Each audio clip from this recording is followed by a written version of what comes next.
बिस्मिल्लाहिर्रहमानिर्रहीम। मैं हूं आपका होस्ट आबिद अली। काश्तकार भाइयों, तिल की फसल के अंदर एक बीमारी बहुत ज़्यादा आ रही है इस वक्त। वो है क्या कि पौधे मुरझा रहे हैं और पौधे मुरझाने के बाद आखिरकार मर रहे हैं। जब इस पौधे को बगौर मुशाहिदा किया जाए इस पौधे का, तो आप जब इसे निकाल के देखेंगे तो जड़ें जो है इसकी गली सड़ गई होंगी, काले रंग की हो रही होंगी, और जो तना भी जो है वो ऊपर से काला काला होना शुरू हो रहा होगा। ऐसी सूरत हाल में क्या होता है कि आखिरकार पौधा मुरझाता है और आखिरकार मर जाता है। तो काश्तकार भाइयों, ऐसा होता क्यों है इस फसल के अंदर, इस बीमारी की वजूहात क्या हैं और इसका इलाज क्या है, इसके बारे में आज हम बात कर रहे होंगे। सबसे पहले हम ये देख लेते हैं कि इस बीमारी की अलामात क्या हैं। क्यों खेत में हमारे इस पौधे को आप देखें, ये पौधा जो है आप देखें आपके सामने, ये मुरझा गया है पौधा। और इसका अगर नीचे से देखा जाए, इसका जो स्टेम है देखें, ये काला होना शुरू हो रहा है ज़मीन से। और अगर आप इसे अगर आप निकाल के देखेंगे तो ये देखें इसकी जो जड़ है वो गल सड़ गई है। अब इसे अगर आप देखें, ये देखें जड़ जो है ना इस तरह से गल सड़ गई है। अगर आप इसे उतारेंगे अपने हाथ से तो इस तरह से इसकी जो खाल है वो उतर जाएगी, आसानी के साथ उतर जाएगी आपके हाथ से। जबकि अगर सेहतमंद पौधा हो तो उसकी जड़ जो है, उसकी जो खाल है वो इस तरीके से नहीं उतरती। इसके बाद हम दूसरा एक और पौधा देखते हैं। इसके साथ एक और पौधा अगर आप देखें, ये पौधा अगर आप देखें, ये भी मुरझा गया है और तना ऊपर से ये इसका ब्राउन और काला होना शुरू हो गया है। और इसकी भी अगर हम जड़ निकाल, ये जड़ नहीं निकली इसकी क्योंकि ये सूख चुका था। तो इसकी जड़ ये जितनी भी निकली है ये हम देखते हैं, ये देखें फंगस लगी हुई है और फफूंदी लग गई है इससे। और इसे अगर हम इसकी खाल उतार के देखें तो इसकी भी खाल देखें, ये रेशे की सूरत में उतर रही है इसकी खाल भी। काश्तकार भाई, इसके अलावा अगर हम और कोई पौधा अगर देखें इधर, तो बहुत से पौधे इस खेत में मुरझा गए हैं। अब ये देखें, ये पौधा भी जो है वो मुरझाना शुरू कर रही है अभी, बल्कि अभी ये आपके सामने देखें, ये थोड़ा सा पत्ते इसने गिरा दिए, अपना सर गिरा दिया इन दो पौधों ने। अब होगा क्या कि इसकी जड़ तकरीबन इसकी काली हो चुकी होगी इन दोनों पौधों की।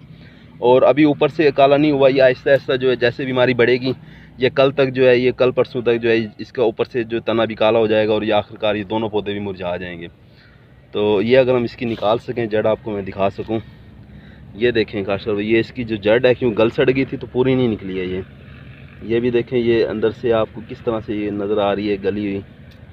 तो इसके अलावा अगर हम इस पौधे को भी निकाल सकें, ये देखें इसकी जड़ भी बिल्कुल गल सड़ गई है, बिल्कुल इसका रूटिंग सिस्टम है ही नहीं, जड़ इसकी बिल्कुल बनी नहीं है सही तरीके से। और इसके अलावा हम ये जो पौधा एक और जो मुरझा गया, अगर मैं दिखा सकूँ आपको अंदर करके थोड़ा सा, ये देखें इसने भी अपने पत्ते गिराए हुए हैं और इसे भी अगर हम दिखा सकें। जैसे काश्तकार भाई, कुछ पौधे मैं खेत में से निकाल लाया था। ये अगर आप पौधा देखें, इसके ऊपर जो है, ये इस पौधे को देखें, इसकी जड़ बिल्कुल ख़त्म हो गई है, इसने जड़ बिल्कुल बनाई नहीं है। जब मैंने उसे निकाला तो वो टूट गई। और ऊपर से अगर आप इसका तना देखें तो ये काला होना शुरू हो रहा है। ये देखें पौधा मुरझा गया, बिल्कुल ख़त्म हो गया है। बिल्कुल इसी तरह से इस पौधे के साथ भी ऐसा ही हुआ है, जड़ इसकी गल सड़ गई है और पौधा मुरझा गया और तना ऊपर से काला होना शुरू हो रहा है। इस पौधे को आप देखें, इसमें भी ऐसा ही है, जड़ इसकी बिल्कुल गल गई है। देखें आप, रेशे की तरह जो है ना इसकी जड़ टूट रही है, तना ऊपर से काला होना शुरू हुआ, पौधा मुरझा गया। जबकि इसके मुकाबले में अगर आप इस सेहतमंद पौधे को देखें तो इसकी जड़ जो है वो इस तरह से ना तो काली हो रही है जड़, और इसका रूटिंग सिस्टम देखें, जड़ें इसने बनाई हैं इस पौधे ने। और उसके बाद उसका कोई ब्लैकनेस, बिल्कुल भी ब्राउन ना जो है ना इसमें ब्राउनिश या ब्लैकनेस नहीं है इसके अंदर। तो काश्तकार भाइयों, एक वीडियो हमने शुरू में बनाई थी जिसमें हमने कहा था कि तिल की फसल जो आपने काश्त करनी है, आपने तिल की फसल को कलराठी रकबों में काश्त नहीं करना।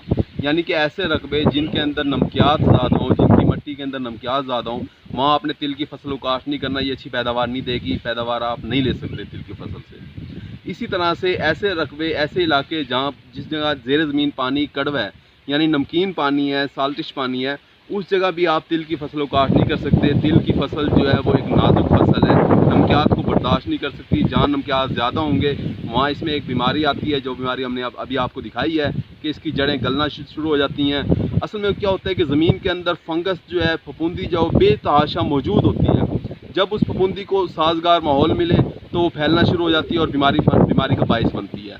अब होता क्या है कि ज़मीन में जब आप तिल की फसल काश्त करते हैं, अगर आपकी ज़मीन में नमकियात नहीं है या आपका पानी जो है वो नमकियात वाला नहीं है, तो फिर तो ऐसा मसला नहीं होगा।